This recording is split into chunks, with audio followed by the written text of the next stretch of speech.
There are some secrets that are so big, so impossible to believe, that, well, they change everything about how you see the world. And tonight, I'm going to tell you about the most elaborate deception I've ever carried out for 3 months. 3 entire months. I lay perfectly still in a hospital bed, machines beeping around me, doctors whispering about my condition, my family crying at my bedside. And the whole time, I was completely awake, completely aware, listening to every single word. My name is, well, let's call me David, and this is the story of how I pretended to be in a coma for 97 days, and nobody, absolutely nobody, knew the truth. It started on a Tuesday morning in October. I remember because the leaves were just starting to turn that beautiful golden color outside my apartment window.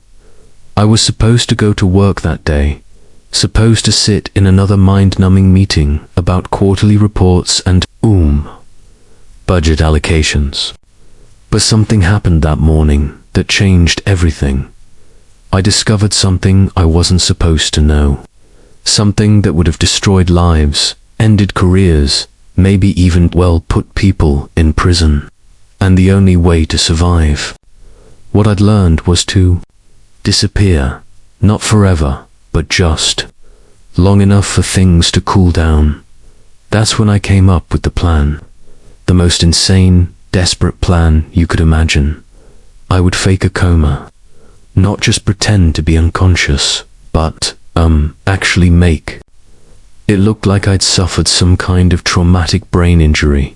Make it so convincing that even the doctors would believe it. You're probably wondering how someone could how could someone possibly pull off something like that? And that's what I'm going to tell you tonight. Every detail, every close call, every moment when I thought I might get caught. But first, let me tell you about the morning it all began. I worked at a mid-sized accounting firm downtown. Nothing glamorous, just, rows of cubicles and fluorescent lights that made everyone look slightly sick. I'd been there for 6 years, long enough to become invisible, which, well, turned out to be exactly what I needed. It was around 7:30 in the morning, and I'd gotten to the office early because I actually enjoyed those quiet moments before everyone else arrived. The coffee was always better when I made it myself, and there was something peaceful about the empty hallways. I was walking past the conference room when I heard voices. Low voices, urgent voices, the kind of voices that made you slow down and, well, listen. The door was slightly ajar, and I could see Mr. Harrison, the senior partner, along with 2 other men I didn't recognize. One was tall, maybe in his 50s, with the kind of expensive suit that screamed government.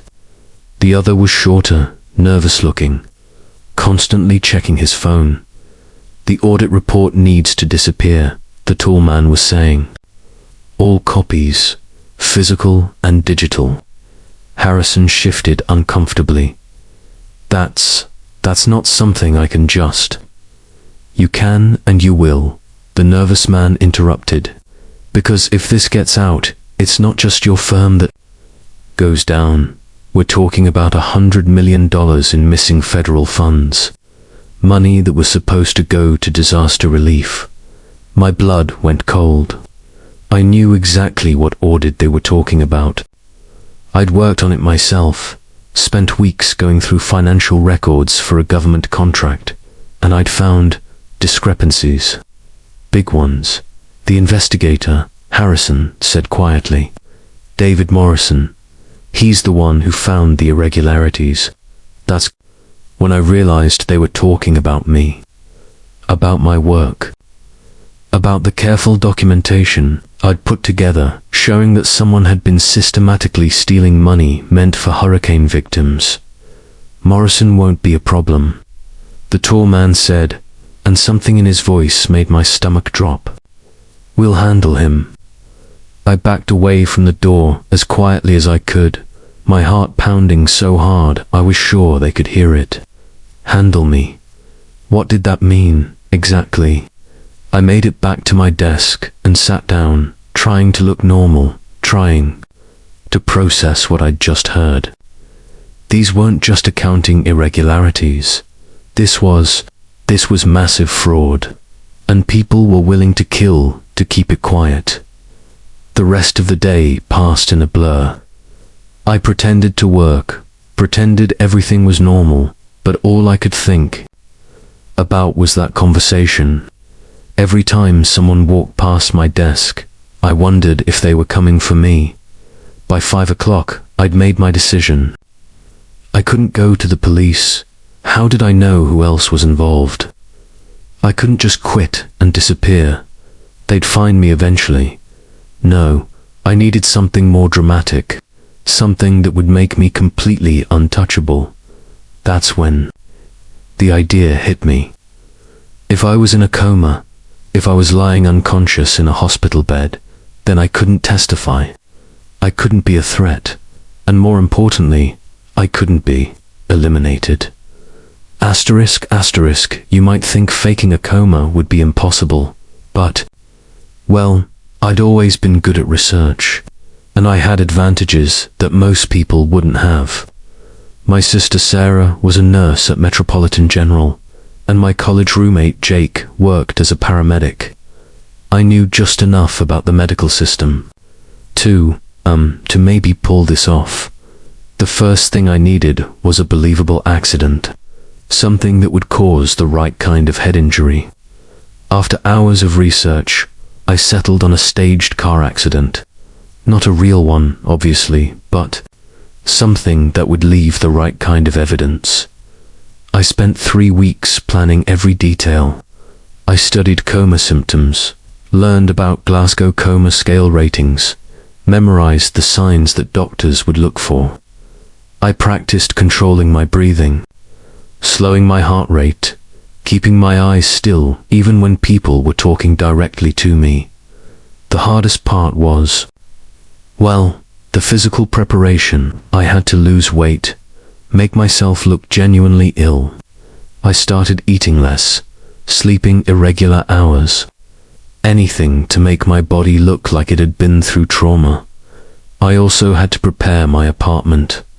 I left just enough evidence to support my story, some financial documents spread out on my desk, notes about the audit that would make it look like I'd been investigating on my own. Nothing too obvious, but enough to make it clear that I'd stumbled onto something dangerous. The night before I put my plan into action, I sat in my kitchen and I wondered if I was completely losing my mind. What I was about to do was insane. If I got caught, if anyone figured out what I was doing, I'd go to prison for fraud. But if I did nothing, I might not live to see another week. I called in sick to work the next morning, then drove to a remote stretch of highway, about an hour outside the city. I'd chosen the spot carefully, a sharp curve, near a steep embankment, the kind of place where accidents happened regularly. At exactly 10:47 a.m., I called 911. "Help me," I whispered into the phone, making my voice sound weak and confused. I think I crashed my car. I can't remember what happened." The dispatcher kept me on the line, asking questions I answered with increasing vagueness. My head hurt so much, I mumbled, Everything's spinning." Then I hung up and got to work. I'd brought a baseball bat with me, and I used it to damage the front of my car, making it look like I'd hit something. I scattered some of my belongings around the scene, including the financial documents I'd prepared. Then I lay down next to the car and waited. When the paramedics arrived, I was unconscious, or at least I appeared to be.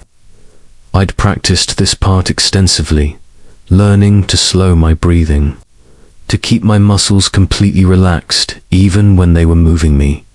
Unresponsive male, approximately 32 years old, I heard one of them say, possible head trauma, pupils are reactive but sluggish. They loaded me into the ambulance, and during the ride to the hospital, I had to fight every instinct to open my eyes, to speak, to tell them I was okay. The sirens were so loud, and the movements of the ambulance made me genuinely nauseous, but I forced myself to stay perfectly still. At the hospital, things moved quickly. I was taken for a CT scan, which I'd been dreading. What if they found something that proved I was faking? But I'd done my research here, too. Head injuries were tricky, and the symptoms I was displaying were consistent with a traumatic brain. Injury that might not show up clearly on initial scans. Dr. Martinez was the neurologist who examined me. I'd looked him up beforehand. He was thorough but not overly suspicious. The kind of doctor who would trust his observations over his doubts. The CT shows some swelling. He told someone, probably a nurse, "We'll need to monitor him closely. His Glasgow Coma scale score is, let's say, a 6. He's responsive to pain, but not to verbal commands." A 6. That was exactly what I'd been aiming for. Low enough to be concerning, high enough to suggest I might recover. Those first few days in the hospital were, well, they were the hardest thing I'd ever done. Lying perfectly still for hours at a time, controlling every muscle, every breath, every instinct to move when someone touched me. The nurses came in every few hours to check on me, and each time was a test. They'd shine lights in my eyes, check my reflexes, sometimes even pinch me to test my pain response. I had to react just enough to seem consistent with my supposed condition, but not so much that I seemed conscious. My sister Sarah came to visit on the second day, and that almost broke me. She stood next to my bed crying, talking about how she should have known something was wrong, how she should have been there for me. "I'm so sorry, David," she whispered, holding my hand. "I should have called you back last week. I should have." I wanted to squeeze her hand, to tell her it wasn't her fault, that I was okay, but I couldn't move. I couldn't even let my breathing change. So I just lay there, listening to my sister blame herself for something that wasn't real. The doctors were puzzled by my condition. My injuries didn't quite match the severity of my symptoms, which made them run more tests. Blood work, another CT scan, an MRI that required me to lie completely still in a tube for over an hour while machines buzzed and clicked around me. "His brain activity is unusual," Dr. Martinez told another doctor on the third day. "There's activity in areas that suggest some level of consciousness, but he's not responding to any stimuli." This was the moment I'd been most worried about. If they decided I was faking, if they brought in specialists who might see through my deception, everything would fall apart. But Dr. Martinez came to a different conclusion. Sometimes, with traumatic brain injuries, we see this kind of disconnect. He explained to a group of medical students who had gathered around my bed. The brain is active, but the pathways for communication are damaged. It's like having a computer that's running, but the keyboard isn't connected. Almost smiled at that analogy, but I caught myself just in time. By the end of the first week, I'd established my routine. I would wake up slightly during certain times of day, showing just enough responsiveness to keep the doctors hopeful, but not enough to suggest I was actually conscious. I learned to time my movements with the nurse's shifts, to vary my responses just enough to seem realistic. The hardest part wasn't the physical acting, it was the isolation. I couldn't read, couldn't watch TV, couldn't even scratch an itch. I had to lie there, hour after hour, listening to the sounds of the hospital and trying not to go insane from boredom. But there were compensations. I was learning things. Hearing conversations that people never would have had if they'd known I was awake. The nurses talked about their personal lives, their relationships, their fears. The doctors discussed cases, sometimes mentioning things that seemed, well, less than ethical. And most importantly, I was safe. Whatever those men at my office were planning, they couldn't touch me now. I was too visible, too public. Hurting someone in a coma would raise too many questions. Asterisk, asterisk, my mother came to visit every day, and those visits they were torture. She would sit next to my bed and talk to me for hours, telling me about her day, about the neighbors, about anything she could think of. The Johnsons got a new dog, she'd say, her voice artificially cheerful. It's a golden retriever puppy, and it's so cute, David. When you wake up, I'll bring you pictures. When I wake up, she said it like it was a certainty, like she refused to consider any other possibility. And that faith, that unwavering belief that I would be okay, made what I was doing feel even more cruel. My father was different. He was quieter, more practical. He'd sit in the chair next to my bed and read the newspaper aloud, giving me updates on sports scores and weather reports. Sometimes he'd just sit there in silence, and I could hear him breathing, could sense his presence even with my eyes closed. "I don't know if you can hear me," he said one afternoon, his voice thick with emotion, "but I want you to know that I'm proud of you. Whatever you were working on before the accident, your boss called and said you were close to something important, some kind of investigation." My heart raced when he said that. Harrison had called my family. What had he told them? He said. "You were very thorough," my father continued, "very dedicated. He seemed worried about you. Said you'd been working late a lot, seemed stressed about something." I wanted to laugh at the irony. Harrison was worried. About me, all right. Worried about what I knew and what I might do with that knowledge. Sarah visited every few days, usually after her shifts at the hospital. She was the one I was most afraid of. She knew medical procedures, knew what to look for. If anyone was going to figure out what I was doing, it would be her.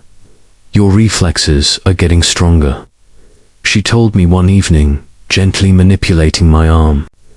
"That's a good sign. The doctors think you might be starting to come out of it." I wasn't, of course. I was just getting better at the performance. But I couldn't tell her that my ex-girlfriend, Emma, came to visit in the second week. Which surprised me. We'd broken up 6 months earlier, not on great terms. But she sat next to my bed and talked like we were still together. "I never stopped caring about you," she said quietly. "I know we had our problems, but I always thought we'd figure it out eventually." And now she started crying, and I felt like the worst person in the world. All of these people, all of these relationships that I'd taken for granted, and now they were suffering because of my deception. But then Emma said something that made me realize how necessary this all was. "Your boss has been calling," she said. "Mr. Harrison, he's been asking about your work, whether you'd mentioned anything about some investigation you were doing. He seemed really concerned, but also, I don't know, David. There was something about him that made me uncomfortable." She was right to be uncomfortable. Harrison wasn't worried about my health. He was worried about what I might have told someone before my accident. The most difficult visitor was my nephew Tommy, Sarah's 8-year-old son. He would climb up on the chair next to my bed and chatter away about school, about his friends, about a video game he was playing. "Mum says you're sleeping really deeply," he told me one afternoon. "Like Sleeping Beauty, but you're a boy. She says if I talk to you enough, you might wake up." He pulled out a book and started reading to me, stumbling over the bigger words, but determined to get through the whole story. It was about a knight who had to pretend to be someone else to save his kingdom. And the irony wasn't lost on me. The knight felt bad about lying. Tommy read, "But sometimes you have to do bad things for good reasons. Right, Uncle David?" If only he knew how right he was. After the first 2 weeks, I had my routine down to a science. I knew exactly when each nurse would come in, what tests they would perform, how to respond to each stimulus in a way that seemed consistent with my condition. Nurse Jennifer worked the morning shift, and she was thorough but gentle. She would talk to me while she worked, telling me about her daughter's soccer games or her husband's promotion at work. I learned that she was considering going back to school, that she was worried about her mother's health, that she made the best chocolate chip cookies in the hospital. "You're looking better today," she'd say, checking my fore or adjusting my pillow. "Your color is improving. I think you're fighting your way back to us." I was fighting, all right. Fighting to stay perfectly still, to keep my breathing steady, to resist the urge to respond to her kindness. The afternoon nurse, Marcus, was more clinical. He did his job efficiently but didn't talk much. I preferred his shifts because I could relax a little, not worry about accidentally responding to conversation. But it was the night shift that was the most challenging. Nurse Patricia worked from 11 p.m. to 7 a.m., and she was suspicious. She watched me more carefully than the others, sometimes spending extra time checking my responses. "Something's not right with this one." I heard her tell another nurse one night, "His vitals are too stable, too consistent. Real coma patients have more variation." My blood ran cold. If she figured out what I was doing, if she convinced the doctors to run more tests, I was finished. But then Dr. Martinez came by and explained that some patients with my type of injury did show unusually stable vitals. "It's actually a good sign," he said. "It means his brain is regulating, his body functions normally. We want to see that consistency." Patricia didn't seem convinced, but she didn't push the issue. Still, I knew I had to be more careful around her. I started varying my breathing slightly, sometimes tensing my muscles just a little when she touched me. The days blended together in a strange rhythm. Morning checks, visits from family, doctor's rounds, more tests, evening medication, night monitoring. I measured time by the sounds of the hospital, the shift changes, the meal service, the quiet hours after midnight, when the only sounds were machines beeping and footsteps in the hallway. I discovered that I had a roommate for a few days, an elderly man named Frank who had actually suffered a stroke. Listening to his family visit, hearing their real grief and genuine concern, made me feel even more guilty about what I was doing. Frank's wife would sit with him for hours, just holding his hand and talking about their grandchildren. She brought photo albums and would describe each picture in detail, hoping to stimulate his memory. "This is little Sarah's first day of school," she'd say, her voice shaking. "Remember how proud you were? You said she looked just like her mother at that age." Frank never responded, but sometimes I could hear him trying to speak, making small sounds that might have been words. His wife would get so excited by these tiny signs of consciousness, calling for nurses and doctors to come see. One night I heard Frank stop breathing. The monitors started beeping frantically, and the medical team rushed in, working to revive him. But it was too late. He was gone. His wife's grief it was devastating. She collapsed next to his bed, sobbing, calling his name over and over. And I just lay there, perfectly still, listening to her pain and thinking about how I was putting my own family through the same thing. But I couldn't stop. Not yet. I'd committed to this deception, and I had to see it through. Asterisk. The first real close call came in my 4th week. A new doctor, Dr. Chen, was brought in for a consultation. She was younger than Dr. Martinez, more aggressive in her approach, and she wasn't satisfied with the standard tests. "I want to try something different," she told the medical team. "There's a new procedure that can detect consciousness, even when patients can't respond normally. It's called the consciousness assessment test." I had no idea what that meant, but it sounded dangerous. What if they had some kind of technology that could prove I was aware? They brought in a machine I'd never seen before, with wires and electrodes that they attached to my head. Dr. Chen explained that they would show me images and measure my brain's response, looking for patterns that indicated recognition and awareness. "We're going to show you some pictures," she said, speaking directly to me. "If you can understand what I'm saying, your brain will respond even if you can't move or speak." They started with simple images: a red circle, a blue square, a yellow triangle. I tried to keep my mind blank, to not react to what I was seeing, but it was almost impossible. How do you not think about a red circle when someone shows you a red circle? "Interesting," Dr. Chen said after a few minutes. "There's definitely activity in the visual cortex, more than we'd expect from someone in his condition." My heart was pounding, but I forced myself to stay calm. I couldn't let them know I was panicking. "Let's try something else," she continued. "We're going to show you pictures of people. If you recognize anyone, your brain will show a different pattern of activity." They showed me photos of my family, my mother, my father, Sarah, even Tommy.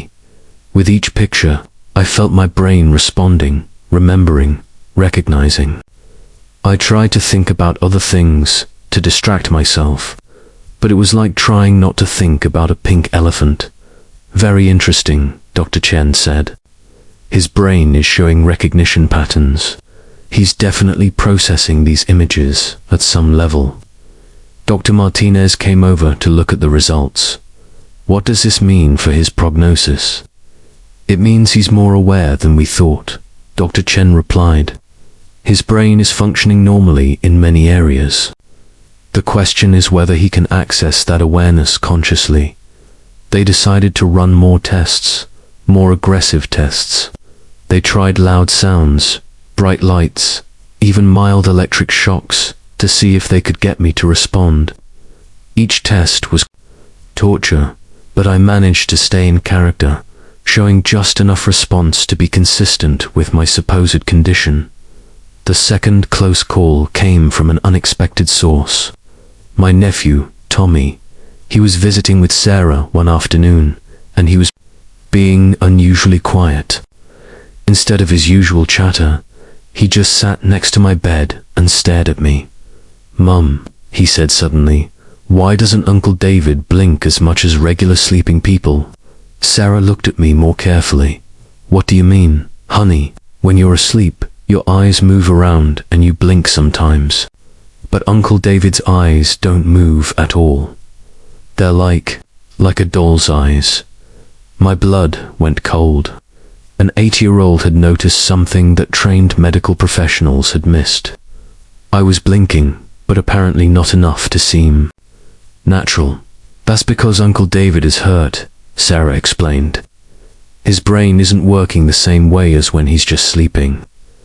But I could see that she was looking at me differently now, paying more attention to my eye movements.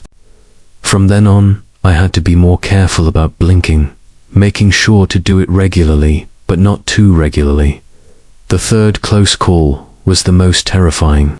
Nurse Patricia, who had been suspicious from the beginning, decided to conduct her own little test. She waited until late at night when no one else was around. Then she started talking to me in a very specific way. "You know, David," she said casually, "I've been thinking about your accident. It's interesting that you were found with all those financial documents scattered around your car. Must have been important work." I tried to keep my breathing steady, but she was watching me carefully.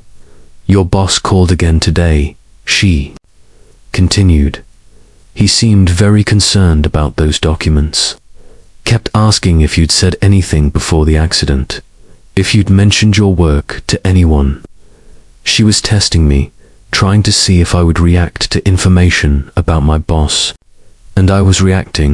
I could feel my heart rate increasing, my breathing becoming slightly more shallow. "There's something you're not telling us, isn't there?" she said softly. "Something about why you were out on that road with those papers. Something about what you discovered." I wanted to confess everything, to tell her the truth, but I couldn't. Too much was at stake. So I just lay there, perfectly still, while she studied my face in the dim light. "I know you can hear me," she whispered, "and I know you're scared. But whatever you're hiding from, staying in this bed isn't going to solve it forever." She was right, of course, but I wasn't ready to face the truth yet. I needed more time. Being in a coma, or pretending to be in one, gave me access to conversations and information that I never would have heard otherwise. People talk differently around someone they think can't hear them. They're more honest, more careless with their words. I learned that Dr. Martinez was having an affair with one of the nurses. I learned that the hospital administrator was embezzling money from the charity fund. I learned that one of the orderlies was selling prescription drugs to patients, families. But the most important information came from unexpected visitors. To my room, about 6 weeks into my deception, I heard familiar voices in the hallway. It was Harrison from my office, along with the 2 men I'd overheard in the conference room. "Is he going to recover?" Harrison asked someone, probably Dr. Martinez. "It's hard to say," the doctor replied. "Brain injuries are unpredictable. He could wake up tomorrow with full memory and function, or he could stay like this indefinitely." "What about his memory?" the nervous man asked. "If he wakes up, will he remember what happened before the accident?" "Memory loss is common with this type of injury," Dr. Martinez explained. "He might not remember the days or even weeks leading up to the accident." I could hear the relief in Harrison's voice. So whatever he was working on, whatever he might have discovered, it could be gone. "It's possible," the doctor said. "But again, every case is different." After the doctor left, the 3 men moved closer to my bed. I could sense them standing there, looking down at me, and I had to fight every instinct to tense up.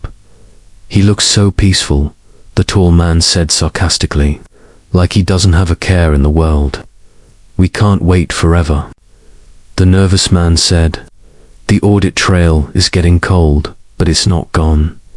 If he wakes up and remembers, then we'll deal with it," Harrison said. "But for now, he's not a threat. Let's just focus on covering our tracks." They talked for a few more minutes about destroying evidence, about bribing officials, about making sure that the missing money couldn't be traced back to them. I memorized every word, every detail, every name they mentioned. This was exactly what I'd hoped for. They were revealing their entire conspiracy because they thought I couldn't hear them. They were giving me everything I needed to expose them. But then the tall man said something that made my blood run cold. "You know, there are ways to make sure he never wakes up," he said quietly. "Medical accidents happen all the time. equipment failures, medication errors. Very sad, but not unusual. Harrison sounded shocked. You're talking about murder. I'm talking about protecting $100 million, the tall man replied, and protecting all of us from spending the rest of our lives in prison. They were actually discussing killing me. Here, in my hospital room, while I lay helpless and supposedly unconscious, they were planning my murder. Think about it, the tall man continued. He's already in critical condition. If his condition suddenly deteriorated, if he had some kind of complication, no one would question it. Tragic, but these things happen. I wanted to jump up, to run, to scream for help, but I couldn't move. I had to lie there and listen to them plan my death. I need some time to think about this, Harrison said finally. Don't take too long, the nervous man replied. Every day he stays alive is another day he might wake up and remember everything. After they left, I lay there shaking. Not visibly, I couldn't let the nurses see that I was upset. But inside, I was terrified.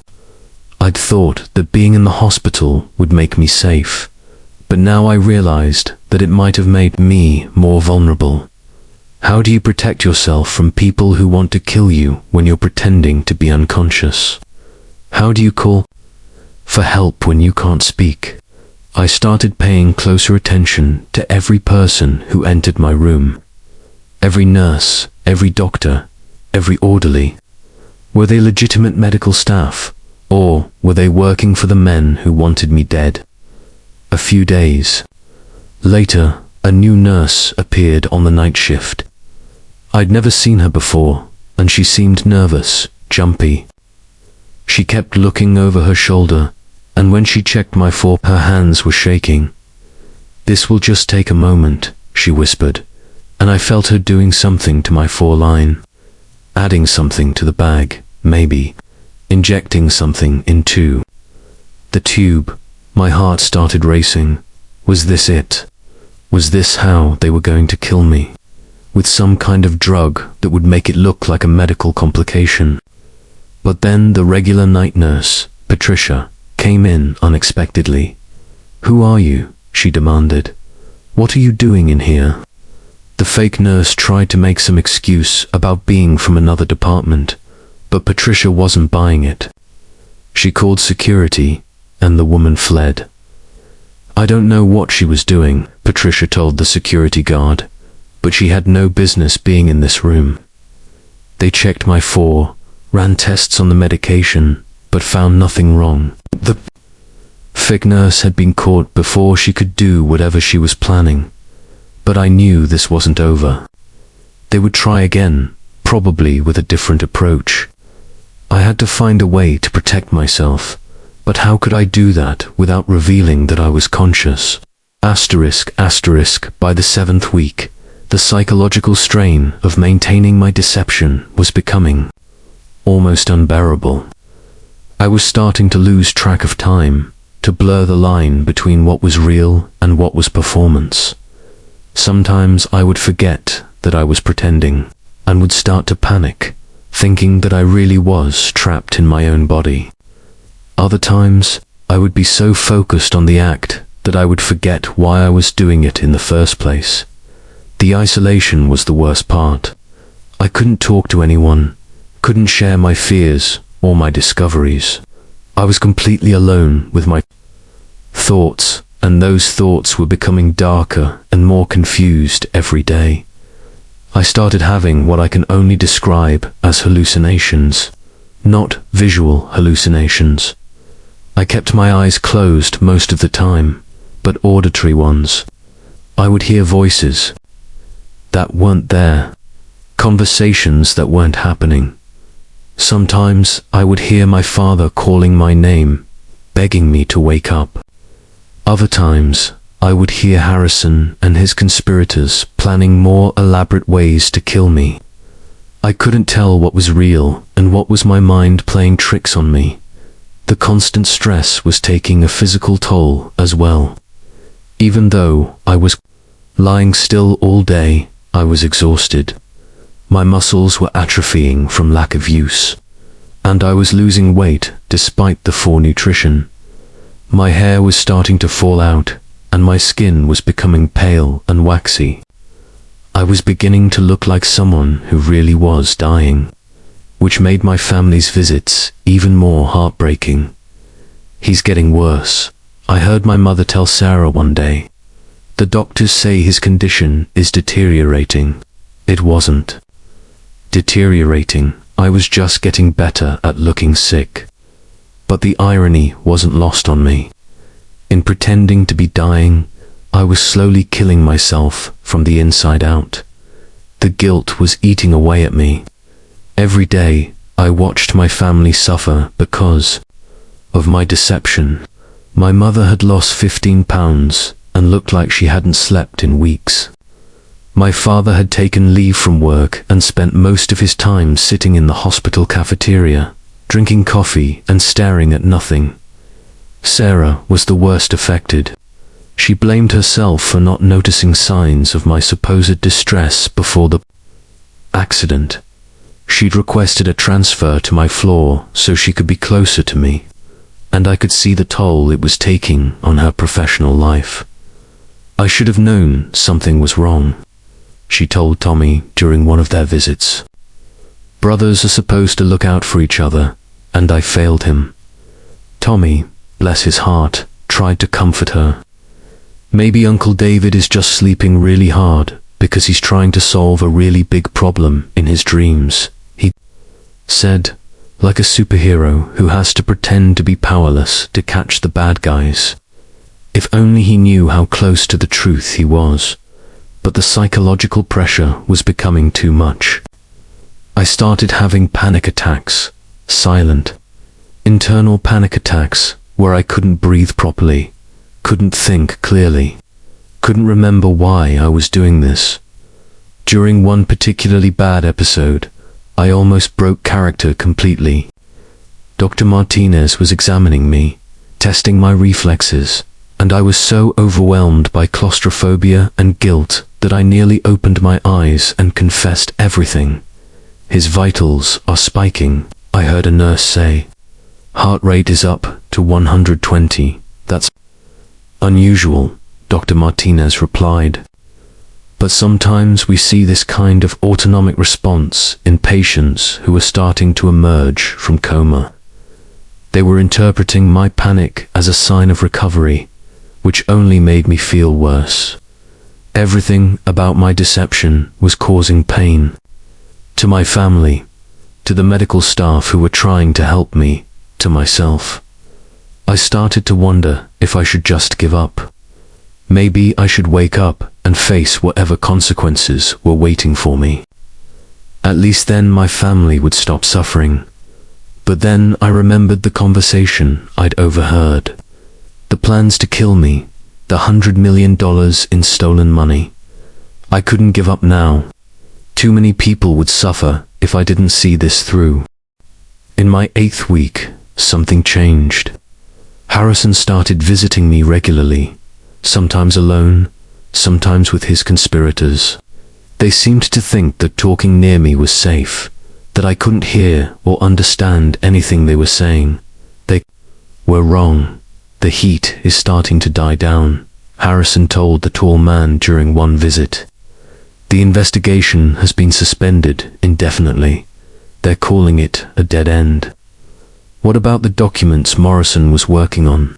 the nervous man asked. "Destroyed," Harrison replied. "All of them. Physical copies, digital files, backup drives. It's like his investigation never existed." But they were wrong about that too. I hadn't kept all my evidence at the office. I'd been paranoid enough to make copies, to hide them in places that only I knew about. Still, the tall man said, "We need to be prepared in case he wakes up." "What's the latest prognosis?" "Dr. Martinez says it could go either way," Harrison replied. "He might wake up tomorrow, or he might never wake up at all. But if he does wake up, there's a good chance he won't remember anything about his work. That's not good enough, the nervous man said. We need certainty. What are you suggesting? Harrison asked. I'm suggesting we take control of the situation, the tall man replied. I have a contact who works in the hospital pharmacy. Someone who can provide us with the right medications to ensure that his condition becomes permanent. They were planning to poison me, not just kill me, but put me into a real coma, one that I would never wake up from. That's going too far, Harrison protested. Is it? The tall man asked. We're talking about $100 million, remember, and not just the money we've already taken. There are other opportunities, other contracts, but only if we can keep this quiet. I realized that this conspiracy was bigger than I'd thought. They weren't just stealing money from one disaster relief fund. They were planning to make it a regular operation. When the nervous man asked, soon, the tall man replied, within the next few days. We can't wait much longer. After they left, I lay there trying to process what I'd heard. They were going to turn my fake coma into a real one, and they were going to do it soon. I had to act fast. I had to find a way to expose them before they could poison me. But how could I do that without revealing that I was conscious? The answer came to me slowly. I couldn't expose them directly, but I could arrange for someone else to discover the truth. I just had to be very, very careful about how I did it. The next time Sarah came to visit, I waited until she was alone with me. Then, very carefully, I started to show signs of emerging from my coma. Not full consciousness, that would be too suspicious, but subtle signs that I was starting to improve. I began with small movements. A slight twitch of my fingers when she touched my hand. A barely perceptible turn of my head when she spoke. Tiny signs that my condition was changing. David, she whispered, leaning closer. David, can you hear me? I squeezed her hand. Just barely, just enough for her to notice. Oh my God, she breathed. Nurse, someone come quick. Dr. Martinez came running, along with several nurses. They examined me carefully, testing my responses, checking my vitals. This is very encouraging, Dr. Martinez said. He's showing signs of emerging from the coma. His responses are minimal, but they're consistent and purposeful. Over the next 2 days, I gradually increased my responses. I would open my eyes for a few seconds when someone spoke to me. I would track movement with my gaze. I would squeeze hands when asked, but I was very careful not to speak or show any sign that I was fully conscious. I was still pretending to be in a state of minimal consciousness, aware but not fully functional. David, Dr. Martinez said during one examination, if you can understand me, squeeze my hand. I squeezed his hand. Good, now I'm going to ask you some questions. If the answer is yes, squeeze once. If the answer is no, squeeze twice.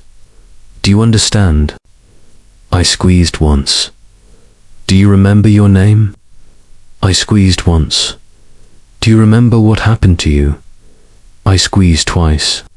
This was important. I needed them to think I had amnesia about the accident and everything leading up to it. Do you remember where you work? I squeezed twice again. That's normal, Dr. Martinez told my family. Memory loss is common with this type of injury.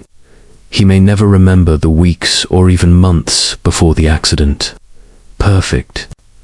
That was exactly what I needed Harrison and his conspirators to think. Asterisk. Word of my improvement spread quickly through the hospital, and soon Harrison came to visit. He brought flowers and a concerned expression, but I could see the fear in his eyes. "David," he said, leaning over my bed, "it's so good to see you responding. How are you feeling?" I looked at him with what I hoped was confused recognition. I squeezed his hand weakly and made a small sound, like I was trying to speak but couldn't quite manage it. "Don't try to talk yet," he said. "Just rest and recover. Don't worry about work or anything else. Just focus on getting better." But I could see him studying me, trying to figure out how much I might remember. After he left, I heard him talking to Dr. Martinez in the hallway. "What are his chances of recovering his memory?" Harrison asked. "It varies," Dr. Martinez replied. "Some patients recover completely, others have permanent gaps. In his case, the trauma was severe enough that he may never remember the events leading up to the accident." "What about his work?" "He was involved in some kind of investigation before the accident. Very important work." "I'm afraid that's likely gone," Dr. Martinez said. "That type of detailed recent memory is usually the first thing affected by this kind of injury." I could hear the relief in Harrison's voice. "Well, that's probably for the best. He was under a lot of stress. Maybe this will give him a chance to start fresh." But I knew he wasn't done. He would still try to make sure. I never fully recovered, never regained enough function to be a threat. I had to move quickly. The next phase of my plan was the most dangerous. I had to get a message to someone who could help me, but I had to do it in a way that wouldn't alert Harrison and his conspirators. I chose Tommy during his next visit. I waited until he was alone with me, then I made my move. "Tommy," I whispered, so quietly that he had to lean close to hear me. His eyes went wide. "Uncle David, you can talk." I said, "Secret, just you and me." He nodded seriously. Tommy was good at keeping secrets. "I need your help," I continued. "Big secret, important. What do you need me to do?" "In my apartment," I whispered. "Kitchen, behind the refrigerator, box, important papers." "What about them?" "Take them to the police. Tell them from Uncle David. Very important." Tommy looked confused but determined. "Should I tell Mum?" "No, just you. Secret mission. Can you do it?" He nodded solemnly. "I can do it, Uncle David. But why is it secret?" "Bad men," I said simply, "trying to hurt Uncle David. Papers will stop them. Like superheroes. Stopping villains. Exactly like that." Tommy left a few minutes later, and I prayed that he would be able to find the papers and get them to the police. If he couldn't, if he got caught or scared, I was dead. But I had faith in him. Tommy was smart and brave, and he understood that this was important. The next day, Harrison came to visit again, this time with the tall man. They pretended to be concerned about my recovery, but I could see them watching me carefully, looking for signs that I was regaining too much function. "He seems to be improving quickly," the tall man observed. "Maybe too quickly." "The doctors say that's normal," Harrison replied. "Sometimes patients emerge from comas rapidly once the healing process begins. Still, we should be prepared. If he starts to remember things, he won't," Harrison said firmly. The doctor was very clear about the memory loss, but I could see doubt in his eyes. He was starting to wonder if maybe I wasn't as impaired as I seemed. That night, the fake nurse appeared again. This time, she was more careful, more professional. She had legitimate-looking credentials and a plausible story about being from another department. But Patricia was on duty again, and she recognized the woman from the previous incident. "I told you before, you don't belong in here," Patricia said. "I'm from neurology," the fake nurse replied. "Dr. Martinez asked me to check on his condition." "Dr. Martinez didn't mention anything to me about that," Patricia said suspiciously. "Let me call him." The fake nurse realized she'd been caught and tried to leave, but Patricia blocked her path. "Security," Patricia called. "I need security in room 314 immediately." The fake nurse pushed past Patricia and ran, but this time security was ready. They caught her in the hallway and found a syringe in her pocket filled with what turned out to be a powerful sedative. If she'd injected this into his fore, Dr. Martinez told Patricia later, it would have caused severe brain damage, possibly death. Who was she working for? Patricia asked. "We don't know yet, but someone really wants this patient to stay unconscious." The next morning, I heard commotion in the hallway. Police officers were arriving, lots of them. I could hear them talking about warrants and arrests. Tommy had done it. He'd found the papers and taken them to the police. And now the truth was finally coming out. The police wanted to interview me, but Dr. Martinez explained that I was still in a fragile state of consciousness. I could respond to simple questions, but complex conversations were beyond my current capabilities, or so they thought. Detective Morrison, ironically, no relation despite the shared name, was assigned to my case. She was a patient woman who understood how to work with brain injury victims. "David," she said gently, "I know this is difficult, but I need to ask you some questions about your work. Do you remember anything about an investigation you were doing?" I looked at her with confused eyes and shook my head slightly. "What about your boss, Mr. Harrison? Do you remember him?" I squeezed her hand once for yes, but then made a confused gesture, like I wasn't sure why I remembered him. "We found some papers in your apartment," she continued. "Financial documents.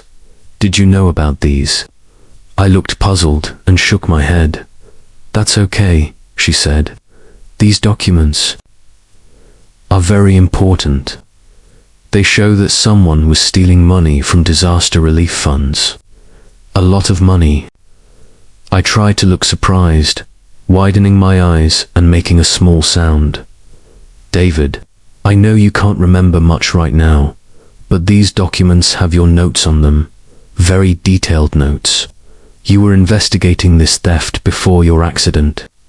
I squeezed her hand and tried to look proud, like I was pleased that I'd done something important, even though I couldn't remember it. "The people who did this, they're dangerous," Detective Morrison continued. "They've been arrested, but we need to make sure they can't hurt you or anyone else." Over the next few days, I gradually improved my responses. I started speaking in short sentences, always acting confused about recent events, but slowly regaining basic functions. I don't remember the accident," I told Dr. Martinez during one session.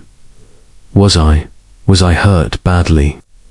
"You were in a coma for almost 3 months," he explained.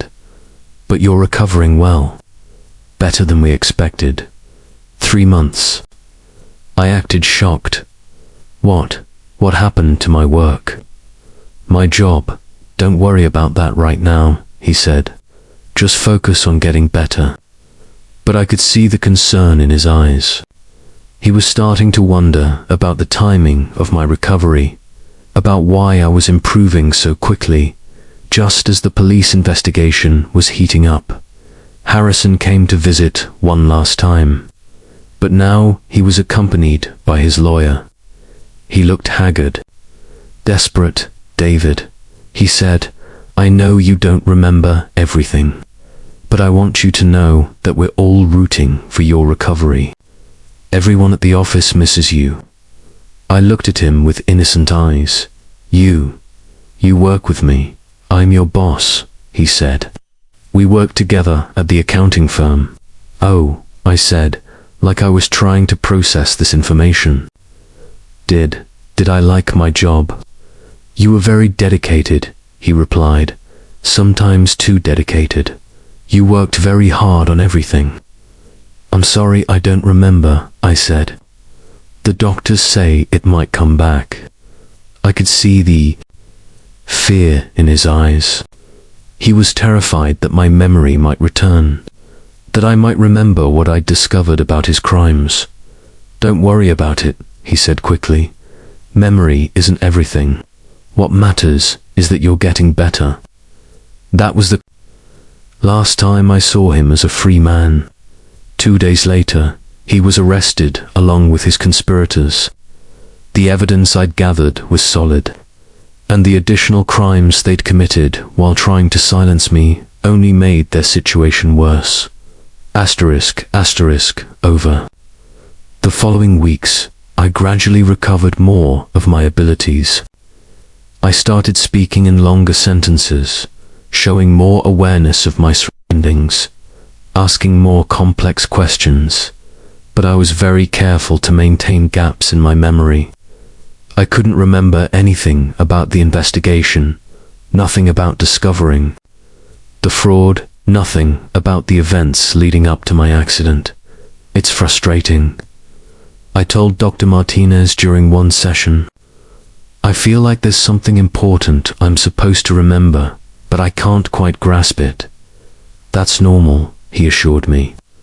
"Many patients with traumatic brain injuries report feeling like they've lost something important.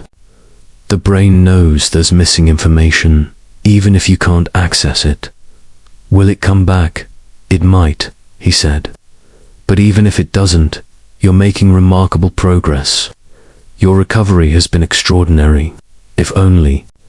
He knew how extraordinary. Physical therapy was the hardest part of my fake recovery. I had to pretend that my muscles were weak from months of inactivity, that I needed to relearn basic movements.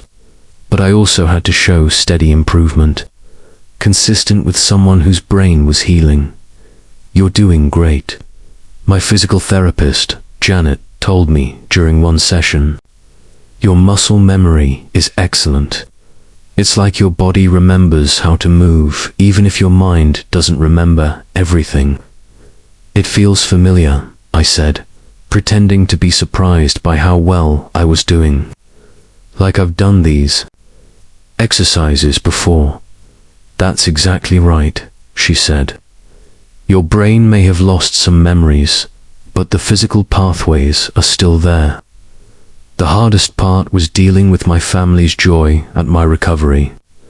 They were so happy, so grateful, so proud of how well I was doing. And I felt like a complete fraud. "I was so scared we were going to lose you," my mother said one day, tears in her eyes. "The doctors said you might never wake up." "I'm sorry I scared you," I said, taking her hand. "I don't remember much about being away, but I could feel that you were there. All of you. That wasn't entirely a lie. I had felt their presence, their love, their pain. It had been both a comfort and a torture."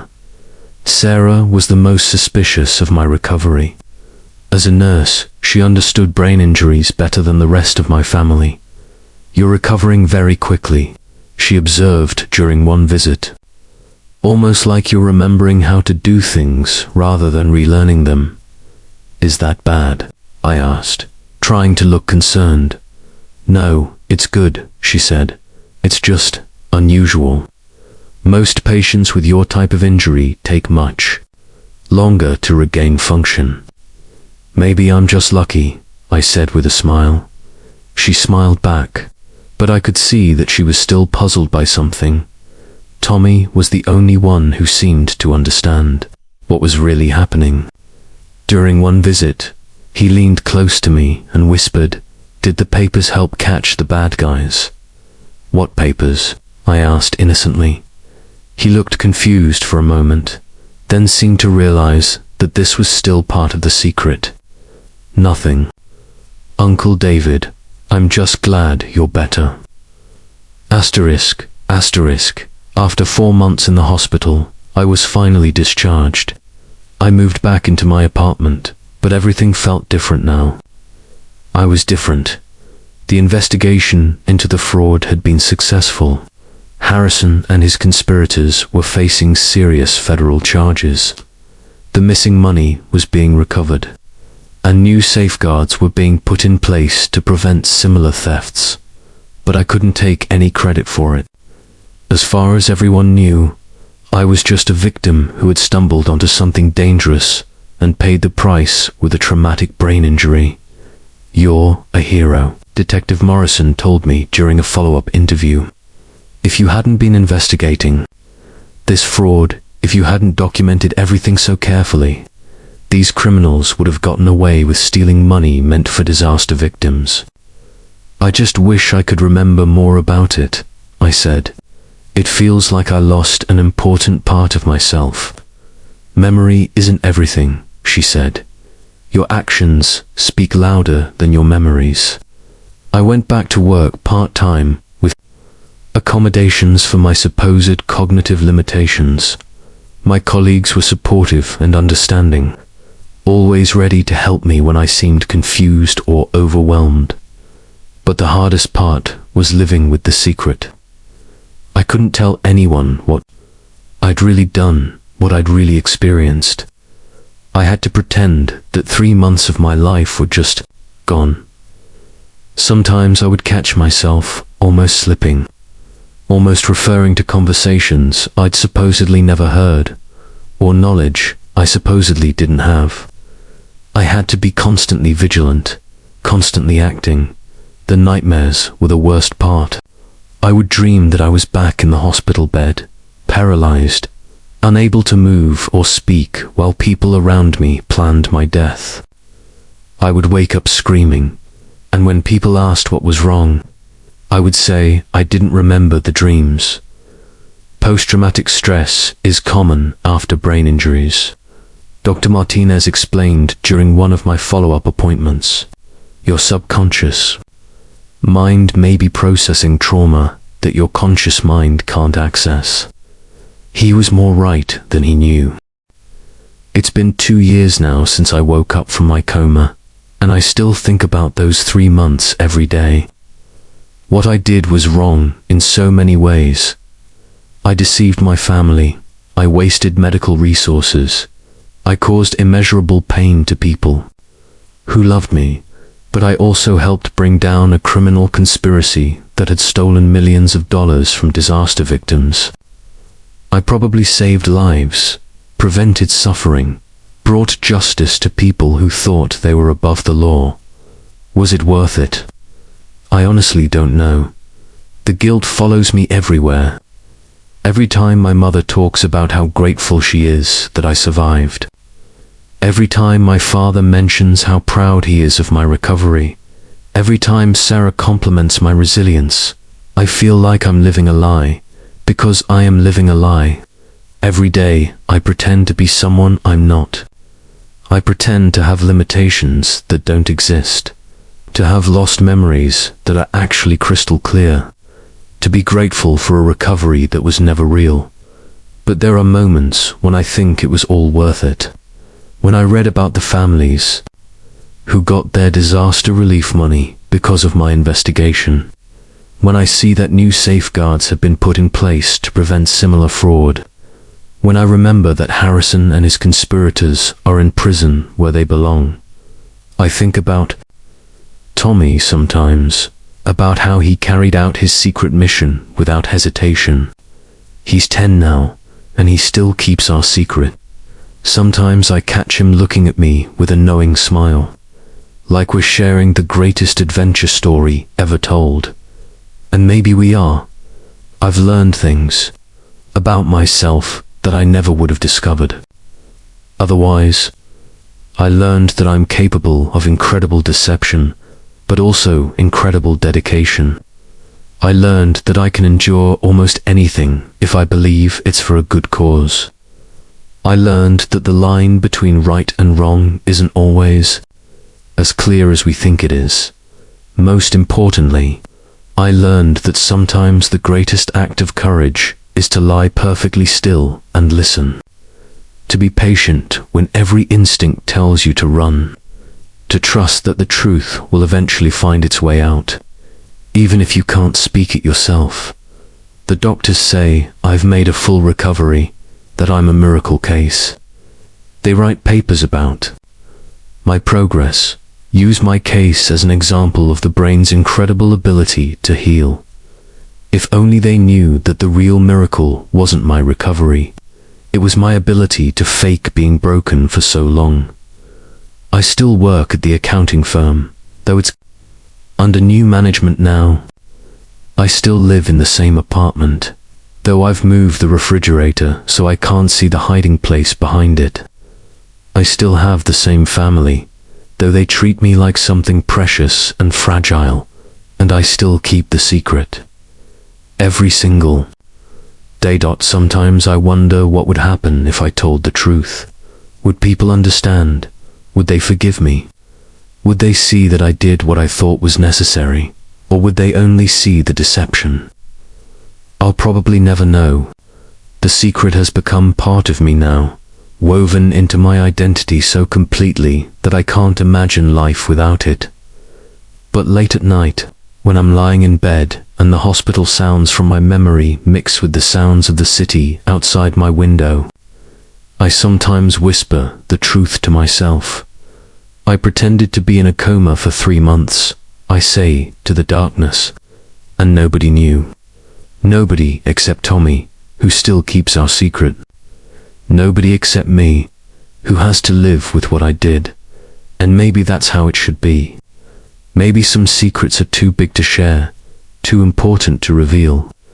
Maybe the weight of carrying them is part of the price you pay for doing what you believe is right. I don't know if I would make the same choice again. I don't know if what I did was brave or cowardly, noble or selfish. I only know that I did it, and I survived it, and somehow the world is a little bit better because of it. The truth is out there now, hidden in legal documents and court records. The criminals are in prison, the money has been recovered, the victims have received their aid.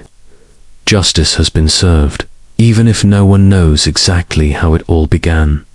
And I'm still here, still pretending, still carrying the weight of days that changed everything, still keeping the secret that saved us all. And that's the story of how I pretended to be in a coma for 3 months, and nobody knew until now.